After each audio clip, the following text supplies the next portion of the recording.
ঈদের ছুটি শেষ, তবুও কক্সবাজারে কমেনি পর্যটকের ভিড়। এই মুহূর্তে কক্সবাজার সৈকতের সুগন্ধা পয়েন্টে আমরা যেমনটা দেখছি, পর্যটকের উপচে পড়া ভিড় এবং গত কয়েকদিন ধরে কক্সবাজার সমুদ্র সৈকতের এমন দৃশ্য। আমরা যেমনটি জানি যে গত 17 মার্চ থেকে ঈদের ছুটি শুরু হয়েছে এবং গত 21শে মার্চ পবিত্র ঈদ উল ফিতর উদযাপন করা হয়েছিল এবং এরপর আজ আজকে থেকে ঈদের ছুটি শেষ এবং আজকে বিভিন্ন সরকারি বেসরকারি অফিসগুলো খোলা থাকবে। তবে আরেকটি চাকরিজীবীদের জন্য সুখবর, সেটা হচ্ছে আজকে ঈদের ছুটি শেষ হওয়ার এক থেকে দুদিনের মধ্যে 26শে মার্চের যে সরকারি ছুটি এবং সাপ্তাহিক ছুটি, সেগুলো মিলিয়ে প্রায় 2 থেকে 3 দিন ছুটি পাচ্ছেন। সব মিলিয়ে তারাও কক্সবাজারে এখনো পর্যন্ত পর্যটকরা ছুটি আসছেন এবং যারা আগে থেকে রয়েছেন তারা দীর্ঘ সময় ছুটি কাটানোর জন্য কক্সবাজারে অবস্থান করছেন।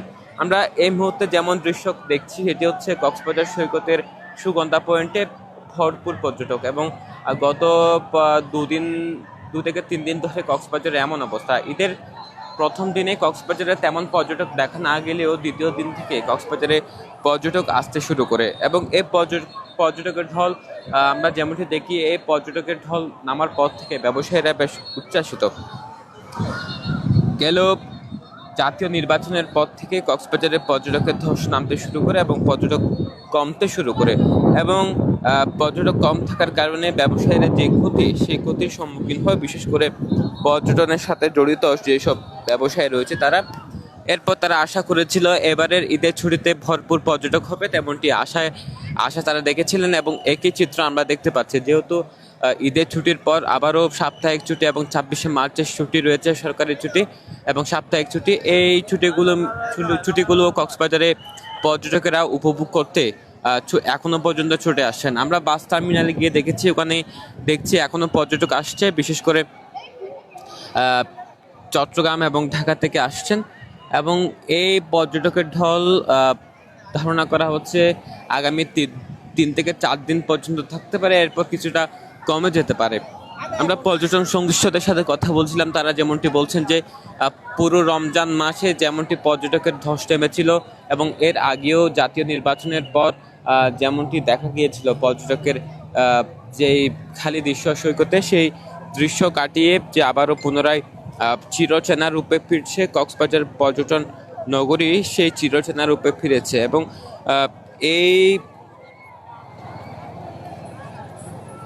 এই যে আমি যেখানে দাঁড়িয়ে আছি সৈকতের সুগন্ধা পয়েন্ট এবং একই সাথে কলাতলিতে একই দৃশ্য এবং লাবণী পয়েন্টেও আমরা একই দৃশ্য দেখেছি। এছাড়া কক্সবাজারের অন্যান্য পর্যটন স্পটগুলোতে যেমনটি লক্ষ্য করা গিয়েছে, বিভিন্ন পার্ক এবং পর্যটন স্পট অর্থাৎ দর্শনীয় স্থানগুলোতে স্থানীয় দর্শনার্থীদের ভিড় বেশি এবং একই সাথে পর্যটকও রয়েছে, তবে স্থানীয় দর্শনার্থীদের সেখানে ভিড় বেশি। বিশেষ করে রামুর বিভিন্ন বৌদ্ধ বিহার থেকে শুরু করে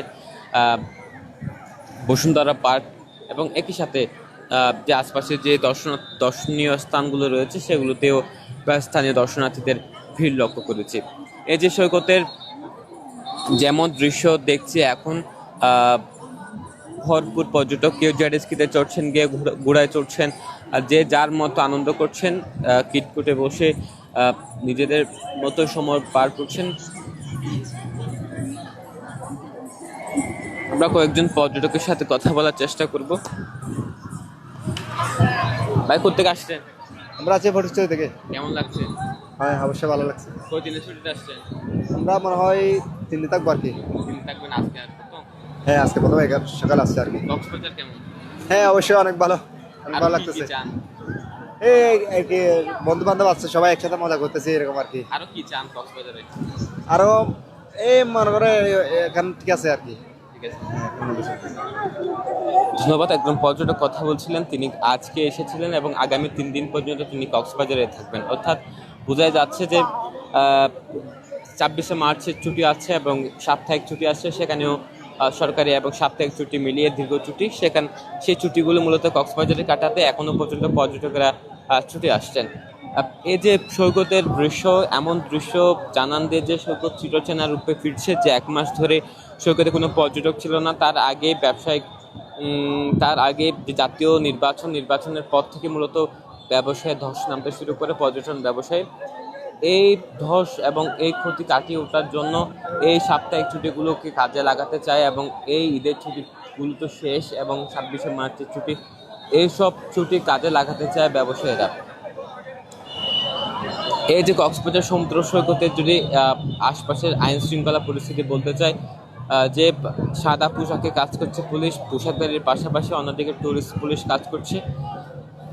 এই যে সাগরের মধ্যে যে সমুদ্র স্নানে ব্যস্ত থাকে মানুষ, এই সমুদ্র স্নানে ব্যস্ত সময়ের সময় অপ্রীতিকর কিছু দুর্ঘটনা ঘটে থাকে, অর্থাৎ সাগরে নিখোঁজ হয়ে যাওয়া, সাগরে ডুবে মারা যাওয়া, এমন কিছু ঘটনা ঘটে থাকে। সেই ঘটনা এড়াতে এনএসসিএসএফ লাইফগার্ড কর্মীরা কাজ করছেন। বিশেষ করে তারা লাবণী, সুগন্ধা এবং কলাতলি এই 3 পয়েন্টে কাজ করছেন এবং পর্যটকদের বারবার বারণ করছেন যাতে করে দূর সমুদ্রে গিয়ে গোসলে না নামে এবং সতর্ক করার চেষ্টা করছেন।